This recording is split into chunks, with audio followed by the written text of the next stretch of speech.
Also, I've been told, Apollo, is this true? I've been told not to play Friends versus Friends because people got too cracked. Honestly, it's fucking, like, confusing to be on a cruise for a week and not have any internet access except, like, when you get to a small Alaskan town. So, apparently, E3 was last week and I didn't notice. And then Twitter is, of course, basically essentially useless now. So, I'd get to Juneau, Alaska, and then I'd load up Twitter, and then the tweets were just like, these millennial motherfuckers are still tweeting like it's Twitter 2017. Like you can just add no context to your tweet and everyone knows what you're talking about because you're in like chronological timeline. That's not how it works anymore. Your shit's gonna get surfaced completely devoid of context for somebody else 22 hours later. So I get a bunch of tweets that come up in my For You algorithm. 30 FPS? I don't know what happened.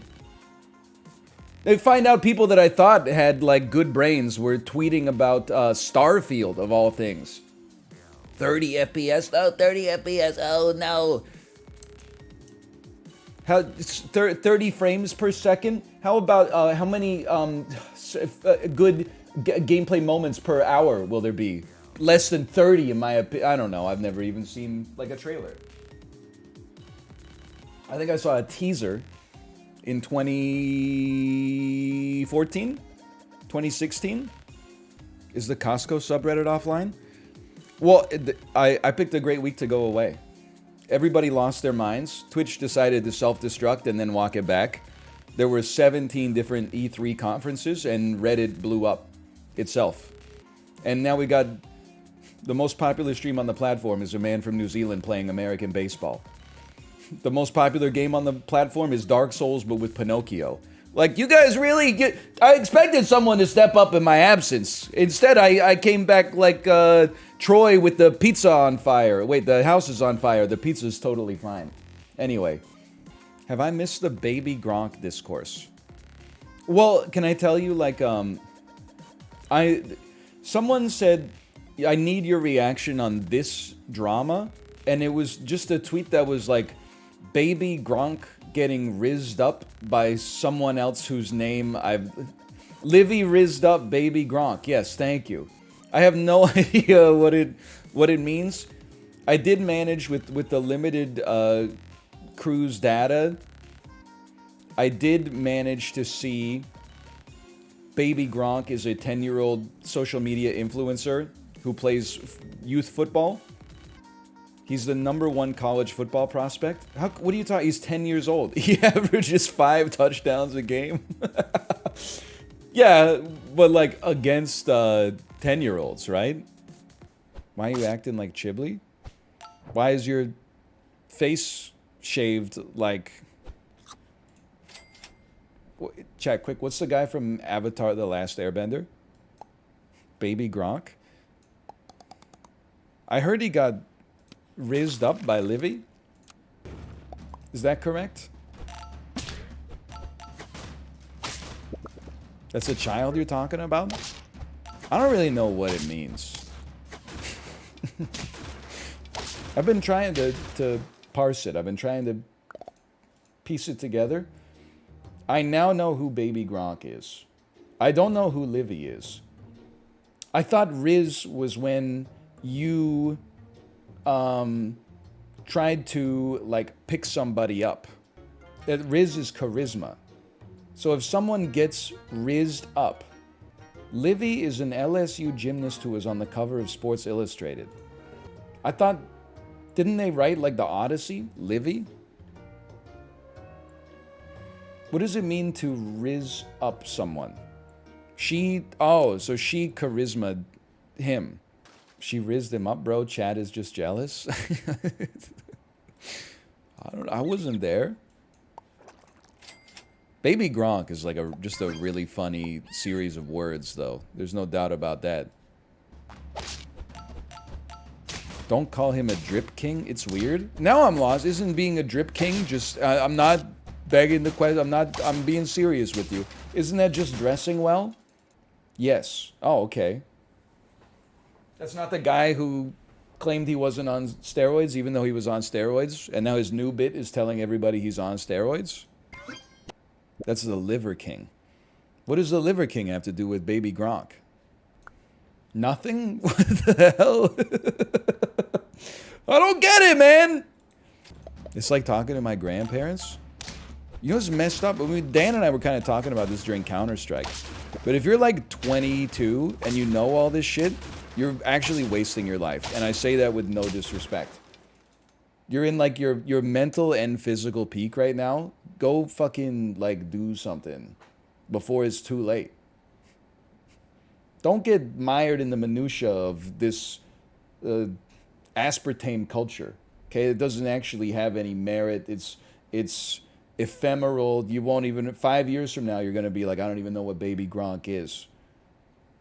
You're gonna start saying things like, I can't eat that, it goes straight to my hips. Hey, Ghost Pepper, thanks for the gifted subscriptions. Thank you. Spend your time, take advantage of the youth that is so fleeting. Go try something. I don't know. Well, try what? You figure it out. If you're so smart that you know what Baby Gronk is. It takes 1 minute to learn the terms. It's not learning them, brother. It's forgetting them.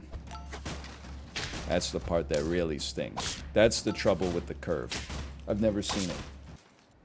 Your ass will call your grandkid by, like, your childhood dog's name by accident. And you'll be like, what's taking up that space in my brain? Oh, yeah. Baby Gronk got rizzed up by Livy. Is it you? Is it Livy? It keeps getting twisted up in my head.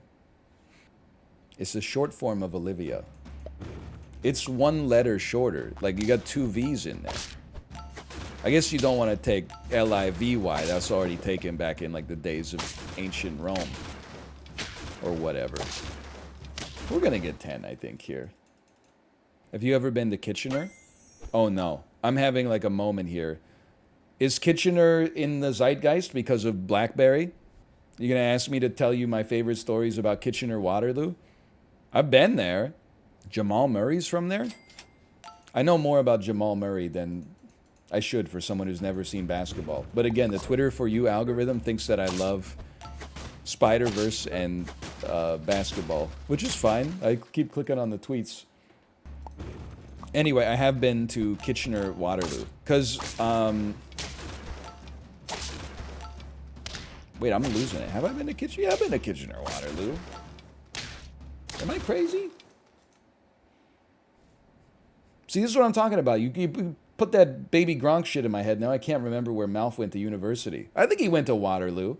For some reason in my head, I was like, he went to Guelph. But he didn't go to Guelph. We went to Guelph for Hillside, which Malf loves. Malf went to Waterloo. Then I was like, he didn't go to Waterloo. He went to Laurier. And then I was like, if Malf heard me say that, he would go like this. He went to Waterloo for sure. Stop telling me that Livy rizzed up Baby Gronk because it's pushing stuff out of my head, man. Take one of those. Don't take one of those. I don't advocate violence. Stop trying to gaslight me into saying I advocate violence. So you won't defend your country? Honestly, it's one of those things I thought about. But, like, I'm pretty sure I would just leave. If I could, at least. I think, like, if Canada got invaded by, like, another country, I'd probably just be like, I'm gone. I like my country pretty well. It's got some problems. It's got some good stuff. But I like being, like, alive more, for sure. I'd probably fight, but I've got no wife and kids. Well, what the hell are you fighting for, then? If anything, I think I'd be fighting to, like, protect my way of life for, like, my family. And my ass is still gone. If I had no wife and kids, I wouldn't have been there to begin with. Would you go to LSU to... No, I would not go to LSU to rizz up anybody. I'm a married man. Malf went to Waterloo. Malf went to Waterloo. Malf went to Waterloo. Got it. Malf went to Waterloo. I'm just... You know how, like, after you experience a traumatic event, apparently, like, if you play Tetris for 10 minutes or something like that, it reduces the trauma that you experience?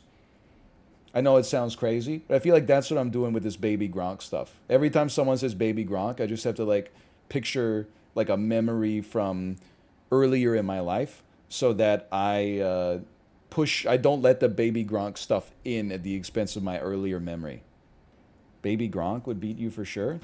I don't think so. I think probably I would have. I mean, Baby Gronk, I don't know like his kinematics or whatever, but he's like 10 years old, right?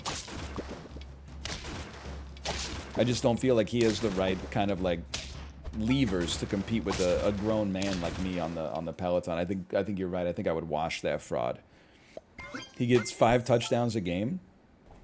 It's just, I'm telling you, there's no chance. If I played football against 10-year-olds, I bet I would get like 100 touchdowns a game.